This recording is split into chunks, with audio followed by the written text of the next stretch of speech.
ఇలా మాట్లాడడానికి కారణం మీరు కదిలించుకున్నారు ముందు మమ్మల్ని.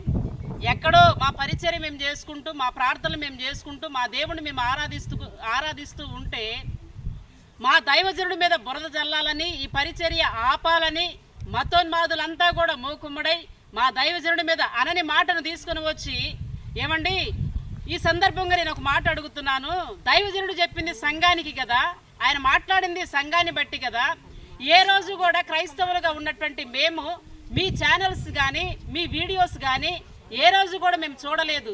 మా వీడియోస్ చూసి మా వర్తమానాలు విని మరి మా మీద మాయి కదిలించుకుంది మీరు సంఘానికి చెప్పినవి మీకుగా తీసుకొని వక్రీకరించి దుర్భాషలు ఆడతామని మీపై పేరెత్తే అని మాట్లాడలేదు కదా.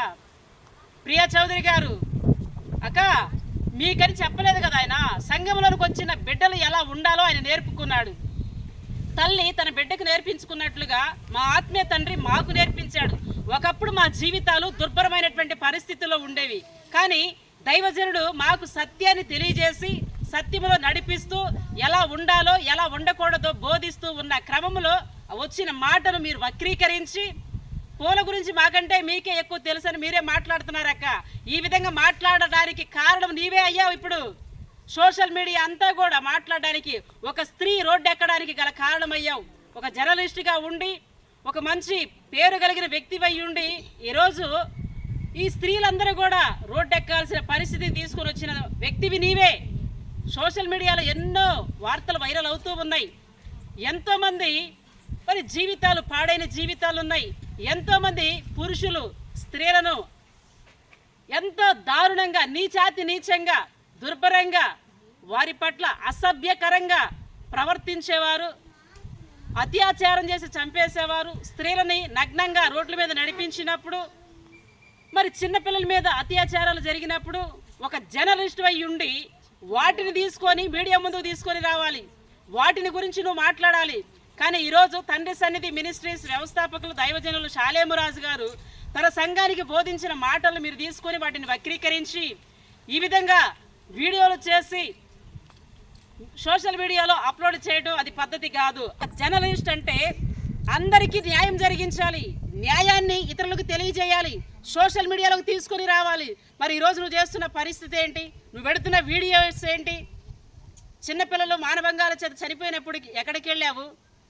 అలాగే ఆడపిల్లల్ని కోల్కతాలో ట్రైనింగ్ లేడీ డాక్టర్ని అత్యాచారం చేసి అత్యంత దారుణంగా హతమార్చినప్పుడు మీ సోషల్ మీడియా ఎక్కడికి వెళ్ళింది? నీ జర్నలిస్ట్ ధనం ఎక్కడికి వెళ్ళింది అక్క? ఈరోజు స్త్రీలు కూడా, అక్క పార్వతి అక్క ఏమంటున్నావు? స్త్రీలు మాట్లాడవలసిన మాటేనా అది? ఆ పాటకు అర్థం ఏంటక్క? వాడిపోక ముందే నన్ను వాడుకోమని దేవుని ఆత్మచేత ప్రేరేపింపబడి దైవాత్మ ప్రేరేపణలు రాసిన పాట అది.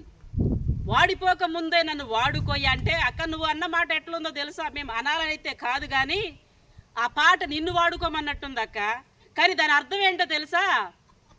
ఈరోజు మా జీవితము మా కాలం గడిచిపోతుందయ్యా, గడిచిపోయిన కాలం తిరిగి రాదు. వృద్ధాప్యంలో వచ్చిన తర్వాత మేమేమి నీ కొరకు వాడబడలేము, నీ పని చేయలేము, సువార్తను ప్రకటించలేము, ప్రార్థన చేయలేము, నీ కొరకు బయటికి అడుగులు వేయలేము. కాబట్టి మాకు శక్తి ఉన్నప్పుడే నీ పని కొరకు మమ్మల్ని వాడుకోయ్యా అని దాని అర్థం. నీకు అర్థమయ్యేలాగా మరొక మాట చెప్తానక్క.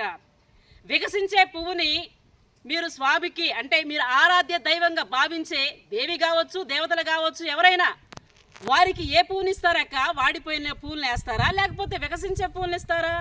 పరిమళాలు వెదజల్లే పువ్వులను ఇస్తారా, లేకపోతే రాలిపోయి నలిగిపోయిన పువ్వులను ఇస్తారా? ఆ పాటకు అర్థం ఏంటి? ఒక లేడీ వై ఉండి, నువ్వు ఒక స్త్రీ వై ఉండి వ్యంగ్యంగా వాడిపోక ముందే నన్ను వాడుకోయి అంటే నిన్ను వాడుకోమనలేదక్క, నిన్ను వాడుకోమనలా. ఆ పాట మేము ఇప్పుడు కొంచెం శక్తితో ఉన్నామయ్యా, ఈ శక్తి ఉన్నప్పుడే నీ కొరకు వాడబడాలి మేము ఆశపడుతున్నాం, మమ్మల్ని వాడుకోయ్యా అని దాని అర్థం. ఈరోజు ఈ విధంగా మాట్లాడడానికి కారణం మీరేనక్క. మా వీడియోస్ మీరు చూడడం ఎందుకు? వైరల్ చేయడం దేనికి? వ్యంగ్యంగా మాట్లాడడం దేనికి?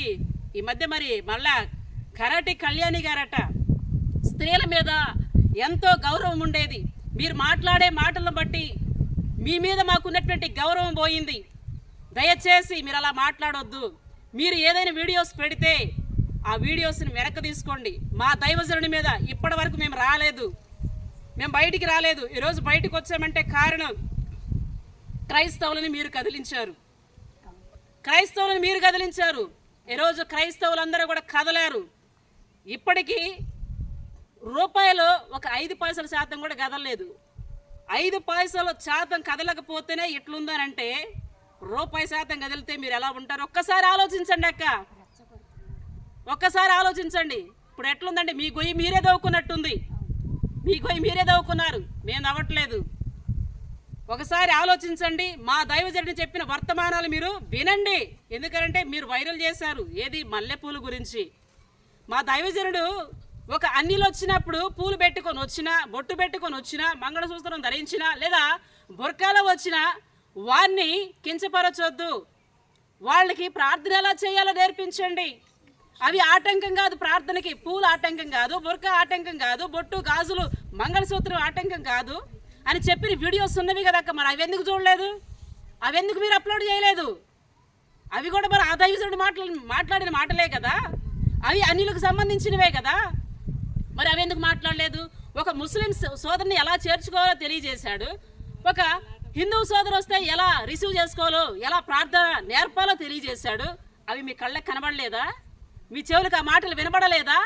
మా దైవజనుడు ఈరోజు అనేక కుటుంబాలకు, లక్షలాది కుటుంబాలకు మాదిరిగా నిలబడి సత్య సువార్తను అందిస్తూ క్రీస్తు పక్షాన రోషం కలిగి నిలబడిన దైవజనుడి మీద బురద జల్లాలని చూస్తే మాత్రం ఒప్పుకోము. మేము ఎక్కడి దాకైనా వస్తాం. మా దైవజనుడికి క్షమాపణ చెప్పేంత వరకు కూడా సోషల్ మీడియాలో ఎంతమంది అయితే మా గురించి తప్పుగా మాట్లాడుతున్నారు. మరియమ్మ వ్యభిచారమందు యేసుక్రీస్తుని కన్నదా? నువ్వు చూసావా? చూసావా? నువ్వు ఒక స్త్రీవి కదా, సిగ్గుగా లేదు నీకు ఆ మాట వలకడానికి?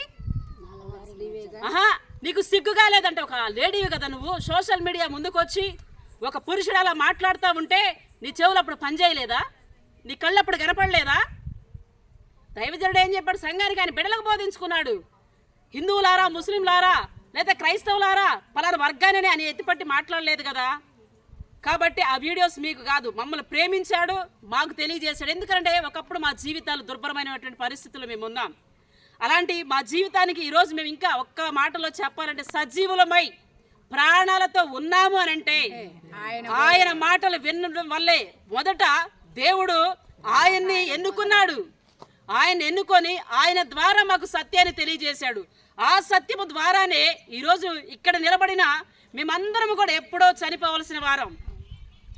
మాకున్నటువంటి పరిస్థితులను బట్టి, మాకున్నటువంటి సమస్యలను బట్టి ఎన్నోసార్లు షాలేము రాజన్న మాకు తెలియక మునుపు ఎన్నోసార్లు ఆత్మహత్య ప్రయత్నాలు కూడా చేసాం. పబ్లిక్గా సోషల్ మీడియాలో చెప్తున్నాం, పబ్లిక్గా చెప్తున్నా. మేము మా ఆత్మహత్య మేముగా ఆత్మహత్య చేసుకొని చనిపోవాలని ప్రయత్నించాం. దేవుడు కరుణించి కనికరించి ఒక వరములాగా, ఒక ఈవిలాగా ఆయన మా మధ్యలోనికి నడిపించి మాకు సత్యాన్ని బోధించి ఆత్మహత్యలు ఆగిపోయేటట్లు చేశాడు. ఈరోజు నేనే కాదు, ఏ ఒక్కరిని కదిలించిన ఈ మాట పరగగలరు. మరి మీకెందుకు కనబడట్లేదు ఆ దైవజనుడు? ఎన్నో జీవితాలకి త్రాగుబోతులు మార్చబడ్డారు, వ్యభిచారులు మార్చబడ్డారు, జోజగాళ్ళు మార్చబడ్డారు, త్రాగుబోతులు మార్చబడ్డారు, కుటుంబాలలో వ్యసనాక్రాంతులు మార్చబడ్డారు, చిన్న భిన్నమైపోయిన కుటుంబాలు మార్చబడినాయి. మరి ఆ దైవజనుడు మీకు ఎందుకు కనబడలేదు? పూలు పట్టుకున్నారు మీరు. దయచేసి చెప్తున్నాము, ఆ వీడియోస్ వెనక్కి తీసుకోండి. మా దైవజనుడికి క్షమాపణ చెప్పండి. చెప్పకపోతే ఇలాగే మీరు మత విద్వేషాలు రేపుకుంటూ పోతే క్రైస్తవులందరం కూడా రోడ్డెక్కుతాము, ధర్నాలు చేస్తాము, ర్యాలీలు చేస్తాము. ఎంతటి దాకానే మేము వస్తాం, ఎక్కడి దాకానే మేము వస్తాం. మీకు శిక్ష పడేంత వరకు కూడా మేము ఆగం, మా పోరాటం ఆపము. మరొక్క మాట చెప్తున్నా, సోషల్ మీడియాలో మా దైవజనుడి గురించి ఎవరెవరైతే వ్యతిరేకంగా, వ్యంగ్యంగా, దుర్భాషలాడుతూ మాట్లాడారు వాళ్ళందరూ కూడా మా దైవజనుడికి క్షమాపణ చెప్పాలి. మా దైవజనుడికి క్షమాపణ చెప్పాలి.